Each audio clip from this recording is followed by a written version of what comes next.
Oh, do it like she would. She would have been here if you were doing it, please. A bigger one, a bigger one. Ghana grows. Ghana grows. All right.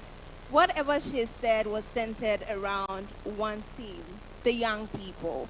And I'm glad that to begin or to give us a policy extract is one brilliant young lady, a young girl who is a part of the Springboard Roadshow Foundation and is doing exploits already. Francisca Apedo will give us the policy extract for our meeting here today. Good afternoon once again. Hello. Shall we all please pay attention to the extracts from the National Gender Policy? So it says that gender equality and women's empowerment are the bedrock of poverty reduction, social justice, improved health, efficient economies, and sustainable development.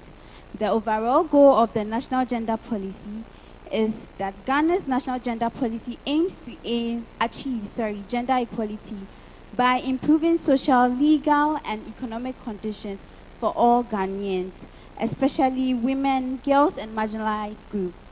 The policy commitments are women empowerment and livelihood, women's rights and access to justice, women's leadership and accountable governance, economic opportunities for women, and gender relations and roles, or gender roles and relations. The policy forum will be tailored around policy commitment 1 and policy commitment 2, which says that to accelerate efforts and commitments of government in empowering young women, including women with disabilities, to have safe and secure livelihood, access to economic opportunities, decent work to improve earnings while addressing disparities in education, socio-economic and cultural issues, health, agriculture, and trade and relations. Then the policy commitment 2, which says that women's rights and access to justice, to speed up enforcement and domesticate, to tackle violence, discrimination, and promote gender equality and women's empowerment nationwide. Thank you very much for your attention.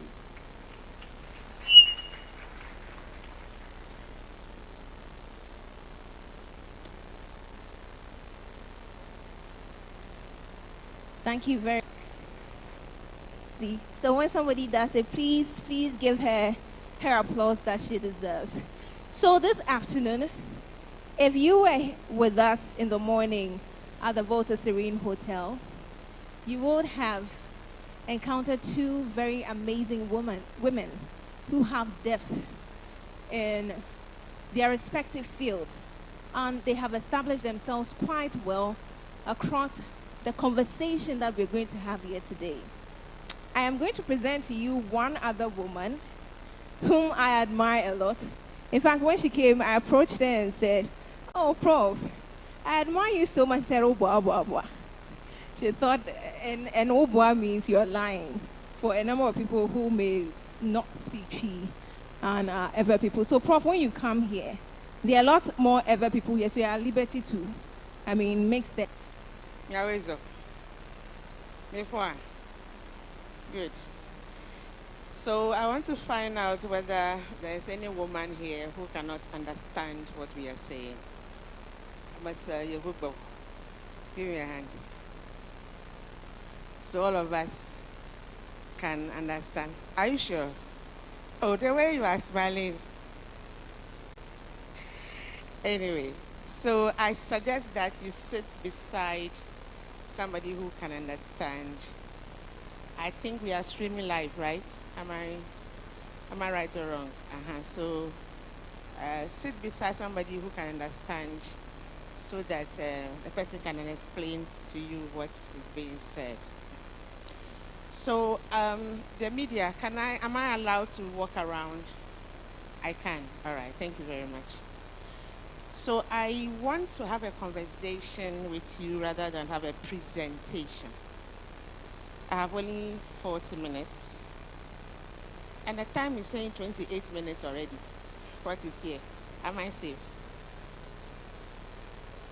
Or All right, so let me give 5 minutes to time, okay? If not, I'll take the whole day. The journey or the story I'm going to share summarizes my profile or my biography. And so I want to start from my childhood. I'll summarize it. If it's the whole story, we can't leave here today, so I'll summarize it. Because the topic I'm talking about today is breaking barriers to women empowerment. And I'm speaking from my journey. I'm starting from childhood because if you break the barrier, it starts from childhood. If you wait until adolescence, it's too late. Your habits is formed. The way you do your things is formed. You may have some remedial strategies, but it doesn't work. And I grew up in a typical one-man village, not a town that there are other families. So in a typical farming community in the eastern region, my daddy was... So in that typical one-man village, you walk from here to say, I don't even know go very well. But when you walk about 30 minutes, you find another village. You walk, that is how the village was configured. One family villages. And before you go to school, you walk and you cross a river. When the river overflows its banks, you go in a canoe to school. That was in the 70s. Sister Hillary said she's 70 years, but I'm nowhere near yours, so I'll keep it at that. My mother had 13 of us. How many children did you have? You are making noise. I'm the 9th born of my mother.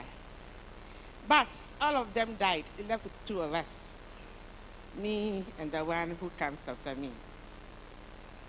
My daddy had 3 wives. At his death, we were about 29, 30 children, siblings that was left. In the village, it was good because we could all go to the farm and work. So my daddy had labor. But fortunately for us, he took all of us to school. Okay? Now, in that situation, what was the foundation for me breaking the barrier today? The foundation was that even though there was no electricity for me to learn, even though there was, you have to go to the farm in the morning before you go to school, or after school you go to the farm, that kind of thing. The foundation was hard work. You cannot break the barrier if you are lazy. I'm having a conversation with you. You take it or leave it. It's not compulsory. You can't break it if you are lazy. So the seed of hard work started from childhood. Now, if you are extravagant, if I say extravagant, you can't save. If you are extravagant, you begin to cut corners and add zeros that do not belong to you. If you are extravagant, the small that you earn is not enough for you. If you are extravagant, you envy. Your ethical life cannot be lived. So in that village, I learned to manage the little that I had. So the market day was every 3 days or so.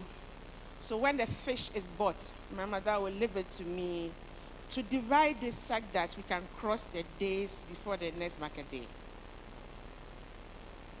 When the soup is prepared, because of the number of people in the household, you have to manage the resources so that everybody can get some small fish. So you have to balance it. Let's leave it like that. Another seed in the village is competition. Competition means that the siblings are a lot. So you are not competing, fighting, no, but you are competing for resources. How can you deserve the resource? How will you leave this person and give it to you? So you learn how to shine, how to make your value seen, how to make people think that, oh, if it's Lydia, she can do it, or she can do it better. So let's give the opportunity to her, or ABC. Another foundation was how to relate, how to work with other people. In that village where the siblings are, everybody, so when you have different mothers, there are some politics in there. It's how you can maneuver such that you are not an enemy to A or B. That kind of learning. I don't want to dwell too much there. Moving on to secondary school, Form 1 to Form 5, 6th form, in Ghana Senior High School, Volta. Form 1 to 5, I was a day student. I lived in Betom with extended family member. We walked from Betom to Epidasi, those of you who know Volta. And 6th form was government bursary, so I was in the boarding house. Before I went to school, Form 1, my mother had left the marriage after all the 13 children. Another day, another environment when we are talking about the complexities of African marriage. Perhaps I can share my thoughts. So you walk to school, science students, and all that. By grace, hard work,